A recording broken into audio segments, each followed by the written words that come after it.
Hello everyone, welcome back to my channel guys. कैसे हैं आप सब। तो आज बात करते हैं स्किल टेस्ट के लिए। तो पहले मैं बताऊंगी कि मैंने कैसे अपना स्टार्ट किया था, फिर आप लोग की जो भी डाउट है, डाउट है नहीं लेकिन मैं बता देती हूँ कहाँ से डाउट आता है, क्योंकि देखो मैं भी स्टूडेंट थी, मुझे ही पता है कि स्टार्टिंग में कहाँ दिक्कत आती है। तो ये रही ऋषि प्रणाली की बुक जहाँ से मैं स्टार्ट की थी, ठीक है। और हमारी कोचिंग में यही चलती है बुक। और उसके बाद ये मुझे 5 मंथ लग गए थे मुझे अपना बेसिक ख़त्म करने में। उसके बाद रामधारी खंड 1 स्टार्ट हुआ था और फिर 2।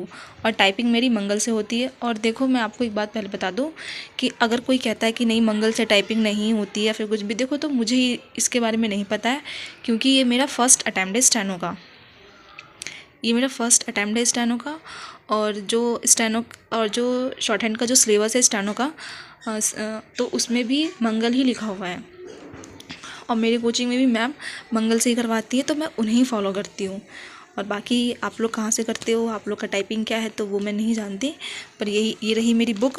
और ये बुक ऐसा नहीं है कि अब मैंने छोड़ दिया भाई, इसमें जो भी शब्द चिन्ह हैं, जो भी वाक्यांश है, वो आपको रिवीजन करते रहना होता है। तो और मैं आपको ऑलरेडी दिखा चुकी हूँ, देखो जो शब्द चिन्ह मैंने यहाँ लिखा था वो अभी भी है, क्योंकि मैं अभी भी इसे इन्हें याद करती हूँ, क्योंकि ये इंपॉर्टेंट होते हैं। और मेरी एक कॉपी में भी है शब्द चिन्ह, तो कभी कभी मैं अगर बाहर बैठी रहती हूँ धूप में तो मैं वहाँ से रिवीजन कर लेती हूँ। शॉर्ट हैंड में डाउट कहाँ से स्टार्ट होता है। तो पहले तो आप लोग के क्वेश्चन ये रहते हैं कि ऑफलाइन करें ऑनलाइन करें। मेरे साथ भी यही था कि ऑनलाइन करूँ या ऑफलाइन करूँ, क्योंकि जब स्टार्टिंग रहता नहीं पता लगता है। तो एक यूट्यूब पे सर है रत्नेश सर, तो बेसिक तो वो नहीं करवाते हैं ऑनलाइन। जो एडवांस वाले होते हैं, जो डिक्टेशन मतलब जो लिखते हैं, उनकी कोचिंग है शायद सर करवाते हैं। तो मैं सर के पास कॉल की स्टेनो के लिए, तो सर ने मुझसे ये कहा कि पहले ऑफलाइन बेसिक सीख कर आओ। तो आपको देखो किसी से भी क्या ही पूछना है कि ऑनलाइन करें या ऑफलाइन करें, भाई आपको ऑफलाइन ही करना है। अब कोई ये कहेगा कि नहीं भाई हम तो ऑनलाइन किए हैं, अच्छी बात है आप जहाँ से कर सकते हो, लेकिन अगर आप कोशिश करो कि आपको कोचिंग जो स्टेनो का है वो ऑफलाइन मिले।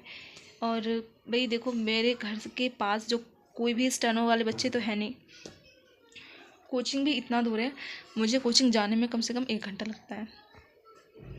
काफ़ी दूर है मेरी कोचिंग, तो 1 घंटा मुझे लगता है। और अब जब मैं सीख चुकी हूँ तो अब मैं कोचिंग बंद कर दी हूँ, क्योंकि मैम कहीं और शिफ्ट हो गई हैं, तो अब और ज़्यादा टाइम लगता है।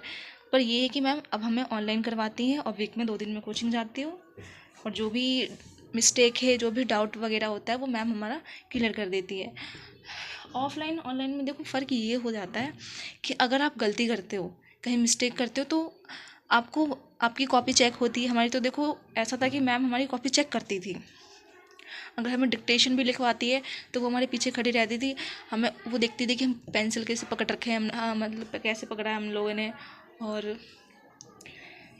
कैसे लिख रहे हैं। और मैम हमें ये भी समझाती है कि अगर डिक्टेशन में बोल रही हूँ तो कहीं अगर आपका वर्ड छूट भी जाता है तो आप उसे स्किप करके जो मैं आगे बोल रही हूँ आप वो स्टार्ट कर दो। ये नहीं कि पिछले वर्ड के चक्कर में आगे मत लिखो, ऐसा नहीं है। तो ये सब बहुत सारी ऐसी चीज़ें हैं जो आपको ऑनलाइन में नहीं मिलेगा। तो आप कोशिश कीजिए कि आपको कोचिंग ऑफलाइन ही मिले, क्योंकि देखो मैं भी जो कोचिंग जाती हूँ वो मतलब काफ़ी ही दूर है। मतलब अब तो मुझे जाने में 1.5 घंटा लगता है, इस वजह से मैं कोचिंग छोड़ दी हूँ, अब नहीं जाती। तो शॉर्ट हैंड का यही था जो मैंने आप लोग को बताया, और अभी तो प्रैक्टिस चल रही है। तो अब मेरे पास देखो काफ़ी टाइम है बचा हुआ, तो अब मैं जो सिलेबस वगैरह जो दोबारा था, मैं दोबारा फिर से स्टार्ट कर दूँगी पढ़ना अपना। क्योंकि देखो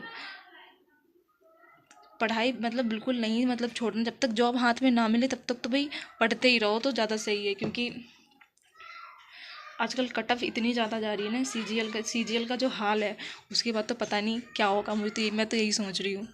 तो इतना ही था स्टेनो के लिए, और मिलती हूँ आप लोगों से नेक्स्ट वीडियो में। Thank you watching for my video.